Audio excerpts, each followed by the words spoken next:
Talk Show. Recorded live. Welcome and thank you for tuning in. You're listening to the Beyond 50 radio program. I'm Daniel Davis. On the program today, we're going to be talking about a sustainable practice that is occurring in Vancouver, Washington. For many of you, knowing about the news this day and age, Vancouver has gained a lot of notoriety, especially in the state of Washington, as cannabis, or legalized recreational marijuana, has now occurred in the state. It's now the second state in the United States to be able to legalize cannabis, as well as Colorado, and today we're going to be learning about sustainable growing techniques on a wonderful farm that's out there where we can learn about genetics, breeding, and growing techniques. On the program today is Farmer Tom, and he's going to be joining us talking about what this sustainable practice is through Kush Tourism. And I'd like to welcome Tom Paula, simply known as Farmer Tom, to the Beyond 50 radio program today. Farmer Tom, how are you? Great, Daniel. How are you doing today, bud? Oh, doing pretty good. You know, this hot weather here is probably ideal for growing conditions, isn't it? Yeah, we have our cannabis growing in our greenhouses here. In the north end of the Willamette Valley, here in Vancouver, it's pretty ideal growing conditions for greenhouses. Mm-hmm. Now, how did you get started in this particular field of what we would call green living? Well, I was born and raised in San Diego. I've been a surfer since I was a kid, so I've pretty much had a healthy lifestyle my whole life.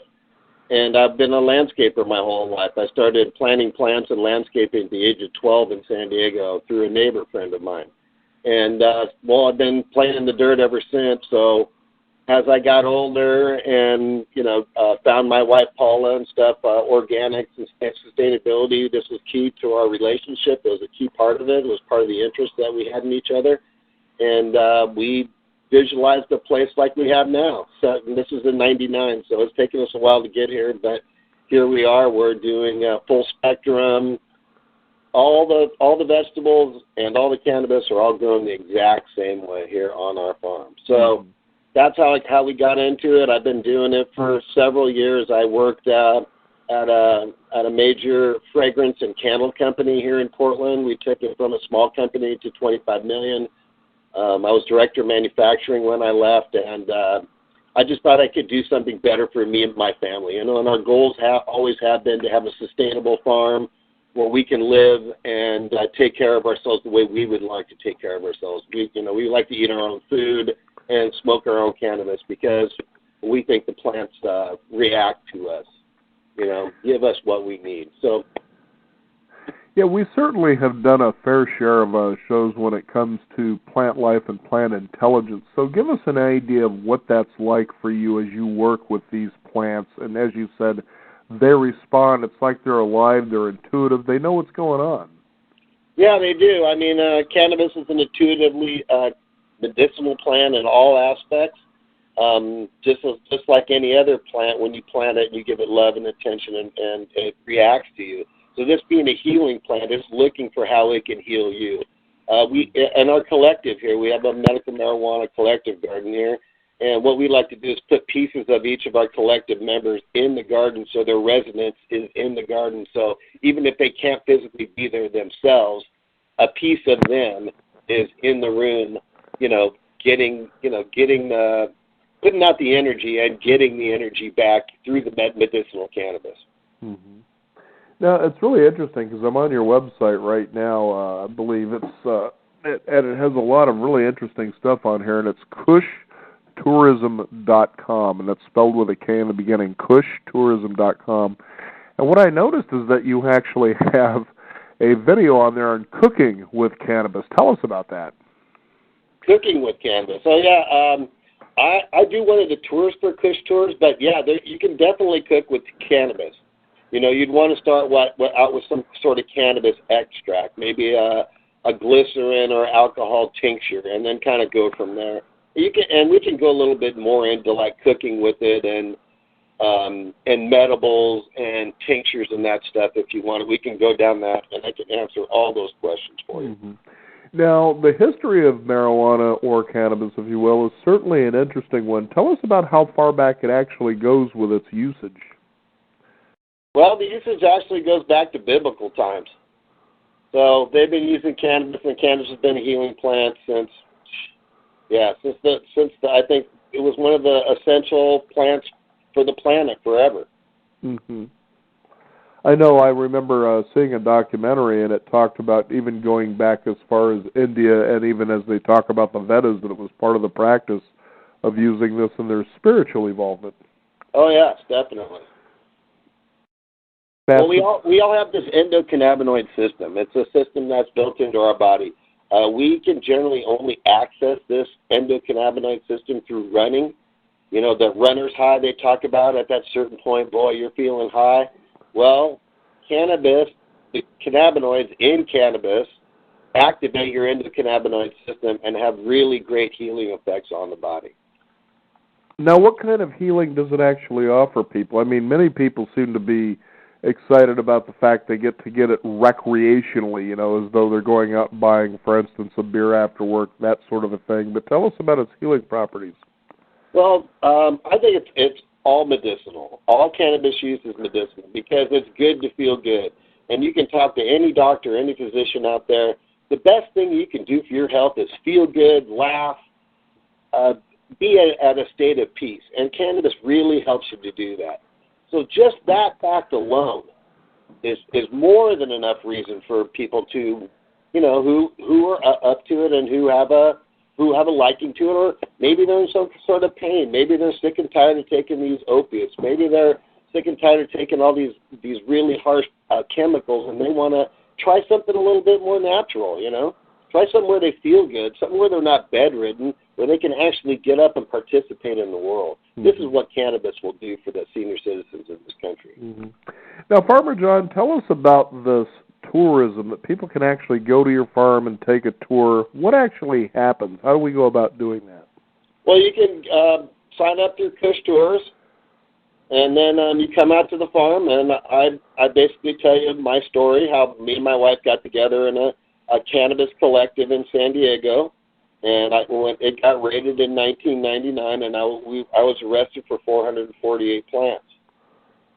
And that's how me and my wife got together. So, I start off with the story, and then we take a tour of I bought an old nursery up here in Vancouver. So it came with 500-foot greenhouses and wells, extra wells for irrigation, and 2-inch irrigation lines with pop-ups everywhere. So it was an ideal place for somebody like me with landscape experience and, you know, to get into. So then I take them through the farm, and we go back to the back, and I show you all my vegetables. I run a CSA, a vegetable CSA here I have for several years. And I take you to the 1.5 acres, and I show you all my tomatoes and carrots and onions and beets and peppers and summer squashes and all that stuff. And then we go through, I have a little forested area that's kind of been turned into an outdoor pavilion/camping area where there's an outdoor kitchen and a nice shady place to hang out. And then we go to the greenhouses as a kind of at the final end, and you get to see the plants, and I kind of answer any questions and show you my different growing techniques. Now, what makes what you do unique to other people who may be doing the very same thing?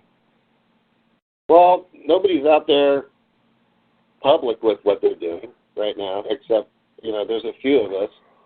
I mean, that's probably the biggest thing, you know. And the big thing that we do differently than most, I'm not sure. We don't use any chemicals. We're all organic. We use only stuff that we would put into our bodies. Like I said, I've been doing this organic food thing for the last, since like 2001. I worked on an organic seed farm, but I've been interested before that. So I've got years of experience in this organic field, and we bought our house to be an organic farm, and I fed my neighborhoods. We fed Occupy Portland. We feed people, you know, and whatever we don't use goes to our local food bank. So these are the types of things you'll learn here on my farm. You can learn my sustainable practices that we use. We instead of feeding the plants, we feed the soil. We feed the soil microbes, and then we're feeding the microbes, and then we're feeding them molasses. So it kind of turns into a beer-making experience where you're feeding the yeast sugars while we're feeding molasses to our microbes. And the microbes make all of the nutrients that I put in the soil, the organic phosphorus, the organic stuff I put in makes it more bioavailable to the root and the whole plant system. So these are the kind of things that I'll explain to you and show you when you come out to the farm. Mm-hmm. Now, is there an age limit for people to go on this tour, or is it pretty much all ages? Well, if there's any kids coming, they should probably come with their parents, Mm-hmm. For sure, we don't allow any kids to come in. I think it's probably 21 and over. Mm-hmm. But if parents came with their kids, I'm sure that with their parents there, we would have no problem bringing them in and giving them a tour. Of course, there would be no cannabis offered to any kids or anything like that. Well, that makes sense. You wouldn't want to offer kids alcohol if they took them to a winery or a place where they brew beer. No. It's common sense. I mean, it's the same deal, Right. That makes a lot of sense anyway for those young developing minds. Yeah. Have you faced any kind of scrutiny as you started doing this, or do you find that, it's not really not so much the public that I see as the problem. I see politicians as the real problem in all this, trying to jockey and position themselves, to get voted in, so they'll decide whether they want to go with something or go against something. And this has certainly been one of those tit-for-tat sort of debates that have been going on for many decades now about something like this. Let's go ahead and push the alcohol through, or, but something like this that seems less devastating anyway than alcohol has been, really has been taking a beating over the years. Oh, yeah. Well, if you look, it's all, if you follow the money, everybody says follow the money, and you just have to follow the money at this one. If you just take two simple things, cannabis is really good for stomach, Crohn's disease, stomach upset, any of that kind. And you took stomach aches and headaches alone. If you just took those two things and you put it out there where these things do help this, and people, all they have to do is smoke a little bit of cannabis instead of popping some pills. You know how many billions, if not trillions of dollars billions of dollars are taken out of this economy just by one plant. Mm-hmm. So it's really the pharmaceutical companies and the politicians that are backed by these pharmaceutical companies that are really the problem. They're afraid of cannabis because anybody can grow a seed, throw it in their backyard. They're healing stuff. In my opinion, we're trying to show everybody should have a small garden in their backyard, and everybody should be able to grow a couple of cannabis plants. And it's all for your health. Farmer Tom, you actually bring up something that I consider to be fascinating and a great aspect of the show that we've been producing for more than 10 years, and that is the idea of more than a sustainable garden, but something that actually becomes your own pharmacy, if you will, in your backyard. This is where it all starts from in the first place, but you have somebody that comes along, they pull out what they believe is the active ingredient that causes whatever the anomaly to be alleviated is, and then they patent this thing, and then pretty soon they make a bunch of money, getting out there and selling it to people. And I can see where something like this could really cause some trouble sort of throwing the wrench in the machine, if you will. Well, they're trying to compartmentalize cannabis, too. They're trying to take THC and CBD and say those are the only important cannabinoids out there. Well, there's dozens of different types of cannabinoids out there, and it's full spectrum. One doesn't work without the other. The CB doesn't work without the THC and the CBNs and all of it. It's a full spectrum effect. You can't just pick one out. Look what's happened with Marinol. Marinol's been out for years. If it's worked so well, why isn't everybody using it? Nobody's using it because it doesn't work. They took the active THC part, separated it out. Okay, we're going to be able to patent this and make billions, because this is what we're looking for. No, it hasn't worked and it won't work. They're trying to do the same thing with CBD, and it's not going to work there ever. It's full spectrum, full plant. It's the full essence of the whole plant. You can't just pick and choose and pull stuff out and expect miracles, because it ain't going to work that way. Just recently we were doing a show on what is known as the ketogenic diet, which has been around for more than 100 years, and what makes that really important for people to know about is because it has successfully treated the hardcore symptoms of epilepsy. And it even goes on to say that it actually does a lot of other great things as well, such as reversing cancer and Alzheimer's disease. And here it is, it's just a simple diet that needs to be administered, of course, by a health professional. But you realize when I was doing this particular show, or this segment here, is the gentleman that I had on the program, whose son started on medication, actually helped curb the seizures, and the doctor says, look, this will work for a while, but eventually it isn't going to work anymore. And no matter what other drugs we prescribe to you, they just won't have an effect. And you think to yourself, well, there's a way to just pull the curtain shut and call it a day. But the fact is as he began getting this particular diet administered, his seizures went away within, I think it was 2 days, and now he has been seizure-free on epilepsy for more than 20 years. And when you take a look at a natural approach like that, like what you're talking about here with the cannabis, you have to say to yourself, when does the public wake up and realize that, for instance, the potential of propaganda, and bad public relations, when do they start wiping that steamy mirror clean and seeing clearly what this is all about, making decisions for themselves? Well, let's hope sooner than later. People are out there reading the labels, which is really important. I see more and more people, and people are taking active responsibility in their health. Everybody knows that Coca-Cola is not good for you. It will take the paint off your car. You can clean your toilet with it. It doesn't belong in anybody's body. So right. People can start. I think people are getting more conscious about their health and stuff. And I do believe cannabis is the perfect adjunct to. I think seniors will be really interested in it, and I think it's going to help a lot of seniors out. I'm really kind of excited about the senior aspect of it because they bought into this whole system, and now they're finding out that they just bought into this big lie, basically. Right. They've been telling us to eat McDonald's and Jack in the Box and all this crap, and drink all these sodas, and wow, look what turns out. So half the country's diabetic. We have the worst health and some of the worst health in the world as far as people taking care of themselves. So people should do your research, do your homework. Don't believe everything the media tells you, and get out there and try some things for yourself. Mm-hmm. Now, tell us what doing all of this most fulfills you. I mean, as you said, you've been digging around and playing in the dirt pretty much most of your life, but what is it about what you do here that really brings you the most satisfaction? Well, it's educational, Mm-hmm. I get to teach people, and I kind of, we're kind of paving the way in this new cannabis movement, and it's pretty exciting to be a part of it. And it's time for a new paradigm change. I really see all this money jumping in Portland, and all these big builders and stuff throwing money at medical cannabis because they want to get rich. And what I'm here to do is bring some common sense and some reality to it, and help some of these farmers out, like myself and other farmers who've been farming for years, and make it so they can make a living, make it so they can make a payment, make it so that the corporations don't come in and take this whole thing over. Right. Because they will. So what I want to do is I want to make sure, like these master growers, that guys have been risking their lives for years, they get jobs that pay them between $80,000 and $120,000. Those are what the master gardeners need to be paid, between $80,000 and $120,000. And these guys want to pay the master gardeners $40,000. Well, that should be the apprentice wage, and I'm schooling these guys every step along the way.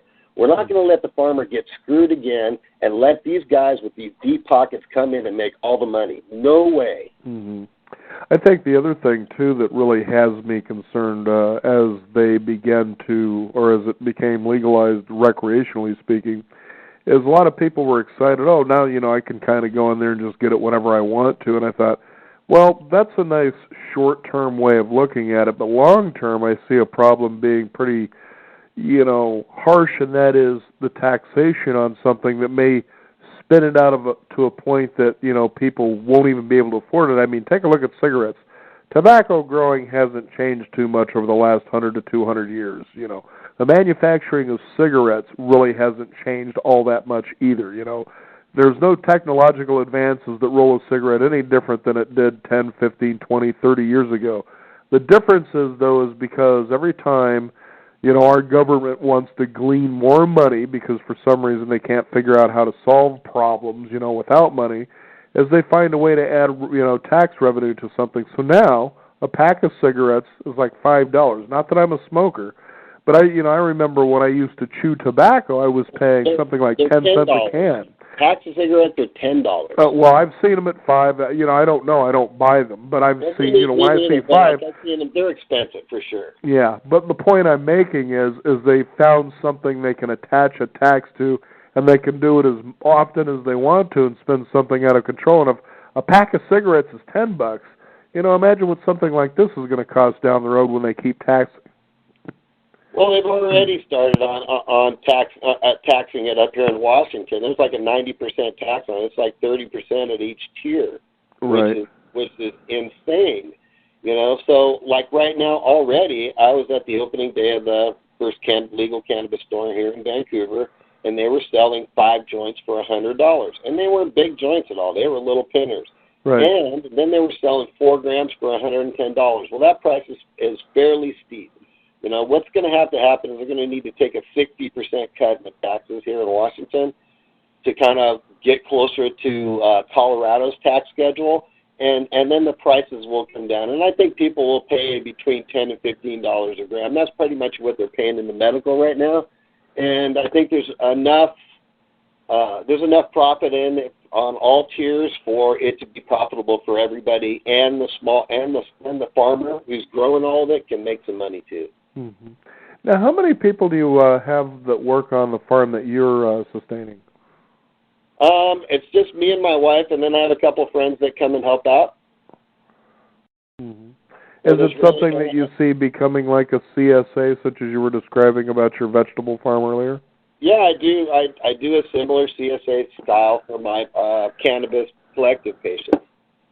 And basically, it's something that I came up with. I'm really trying to bring this whole agricultural thing that I've been doing, this whole agricultural farming thing, and kind of roll it right over into the cannabis world. So what I came up with is similar to a CSA, a vegetable CSA, where you pay ahead.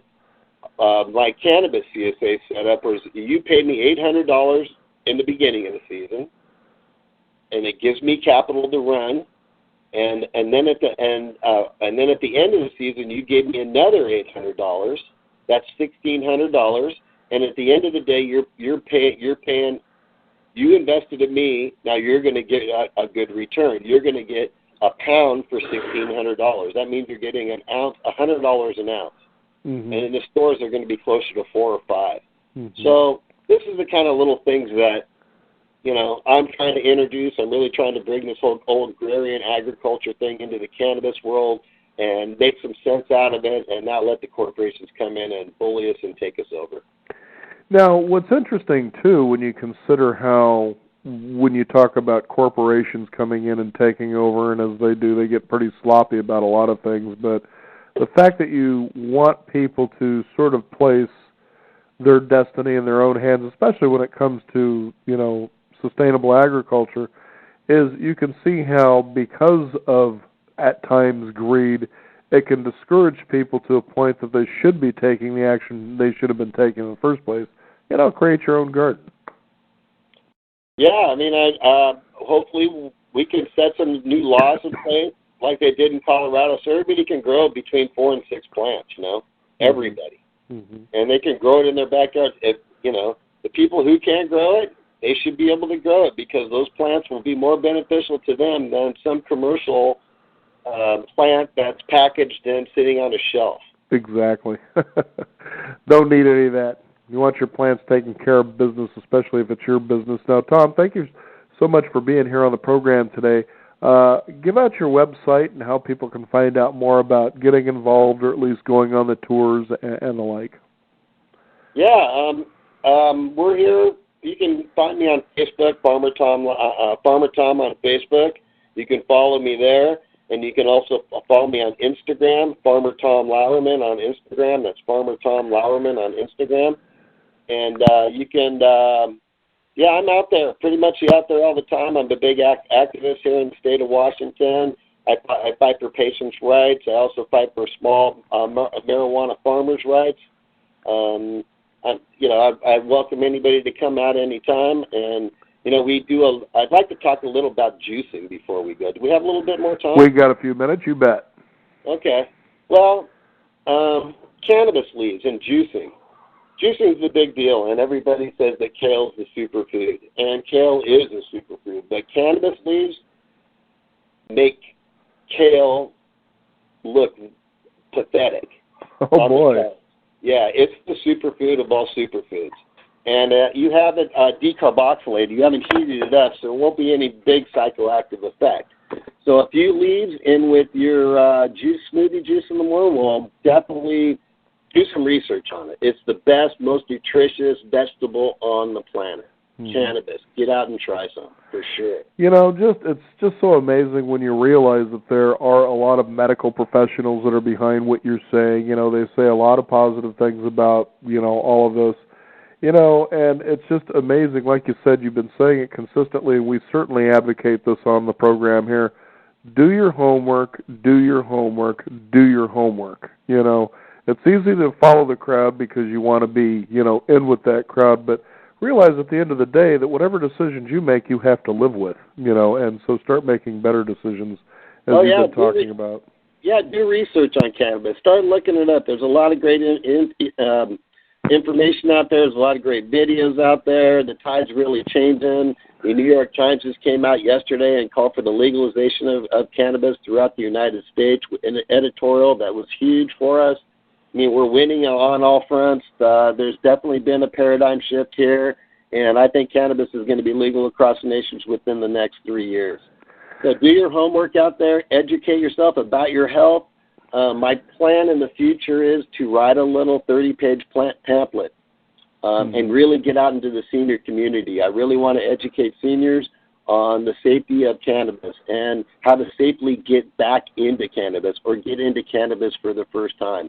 How to take a medical, how to take tinctures, how to smoke, and how much to do and when to stop and when not to do it. I really want to educate the senior community on cannabis, and I'm gearing up to do a tour where we want to go from senior community to senior community. I'm going to hook up with a police officer, and I'm going to hook up with a doctor, and I have a Farmer Tom product line, and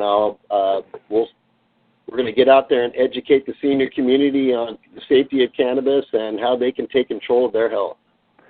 Well, very good. Farmer Tom, I feel very encouraged not only about what you're doing, but about the response. It sounds like, it's not just a wake-up call, but it's, at times we have to kind of say, look, government, we feel protected, sometimes overwhelmed by some of the decisions that you make, but I think it's about time that we should be able to make some decisions for ourselves and, kind of keep you out of the loop here. And certainly, as you've been talking about consistently, educate yourself. Do your homework, do your homework, do your homework. And you can start by visiting Farmer Tom at the website, kushtourism.com, to find out more. Is that right? Yes, that's right, Daniel. Okay. Farmer Tom, thank you so much for joining us here on the Beyond 50 radio program today. It's been a very enlightening conversation. Thanks so much for having me, Daniel, and I'd be happy to come back sometime if you'll have me. Will do. All right. We want to thank you, the listeners out there. Again, do your homework, do your homework, do your homework. And you can find out more. Visit us at Beyond50Radio.com. I'm Daniel Davis. Thank you for tuning in. This is the Beyond 50 radio program. And remember, live your day past halfway.